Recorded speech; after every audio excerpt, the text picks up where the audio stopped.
Hello, हाय। यह श्रीनिवास, दिव्या, श्रिया और संजू। इन्हें आज अपने घर के लिए महीने भर का राशन खरीदना है।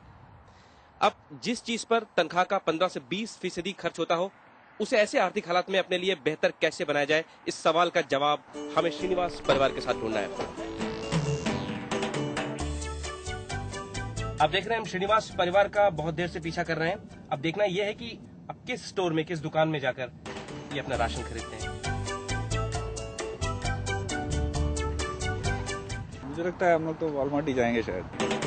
श्रीनिवास जैसे ऐसे बहुत से लोग हैं जो ऐसे समय में वॉलमार्ट जैसे स्टोर्स पर ज्यादा भरोसा कर रहे हैं। वॉलमार्ट रिटेल में दुनिया की सबसे बड़ी स्टोर श्रृंखला है। मंदी के इन दिनों में जबकि बड़े से बड़े धंधे नुकसान में हैं और स्टोर्स बंद हो रहे हैं, वॉलमार्ट विशेषज्ञों के अनुमान से ज्यादा मुनाफा कमा रहा है। फरवरी 2009 के आंकड़े आने से पहले अनुमान था कि वॉलमार्ट को 2.4% फायदा हो सकता है, लेकिन हुआ 5.1%।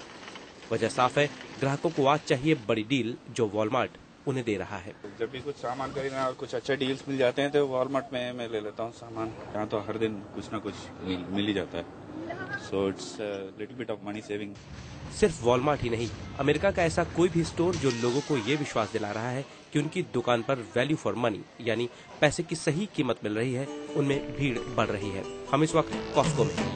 अब यहाँ जिस अमाउंट में यानी कितना ज्यादा लोग सामान खरीद रहे हैं, उसी से इस बात का अंदाजा लगाया जा सकता है कि ये एक थोक की दुकान है। अब ये समझिए कि ग्राहक खुद इस दुकान का कितना फायदा उठाते होंगे, जबकि सालाना इस दुकान में सिर्फ प्रवेश पाने के लिए उन्हें 2000 से 2500 रुपए तक फीस के रूप में देने पड़ते हैं। तो वो $50 जो एनुअल फी है वो तो 1-2 महीने में आप निकाल ले सकते हैं। प्रदीप शर्मा जैसे ऐसे कई लोग हैं जो भारी प्रवेश फीस लगाने वाले बीजेज और कॉस्को होलसेलर्स जैसे स्टोर्स में सालाना 5000 रुपए तक देने को तैयार हैं।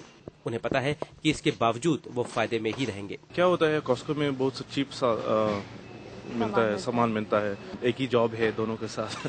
सो always Costco always is a better option to come and do some shopping. बातचीत के दौरान पता चला कि लोग बुरे आर्थिक हालात में क्या सोचकर और कहां खरीदारी करना चाहते हैं। कॉस्को थोड़ा रेट थोड़ा कम सस्ता में मिलता है। Large purchases, cashback, Walmart. save money. Money saving. सिर्फ राशन ही नहीं, फूड चेन्स यानी रेस्टोरेंट्स तक में लोग यही ढूंढ रहे हैं कि कम पैसे में पेट कैसे भरें। पहले हम खाने का दाम देखते हैं। मैकडॉनल्ड्स में $5-6 में खाना मिल जाता है। ऐसे में जब दूसरे रेस्टोरेंट्स बंद होने से बचने के लिए ग्राहक की प्लेट में खाने की मात्रा कम करने जैसे तरीके अपना रहे हैं, मैकडॉनल्ड्स सिर्फ फायदे में ही नहीं है बल्कि सैकड़ों नए स्टोर्स भी खोल रहा है। अब सवाल यही है कि सस्ते के पीछे ऐसा तो नहीं कि सामान की क्वालिटी से समझौता किया जा रहा हो। It's not that we compromise on quality when we buy stuffs in Walmart और जैसे शॉप है कॉस्को जैसे, पर we get good deals for the same things that we buy outside.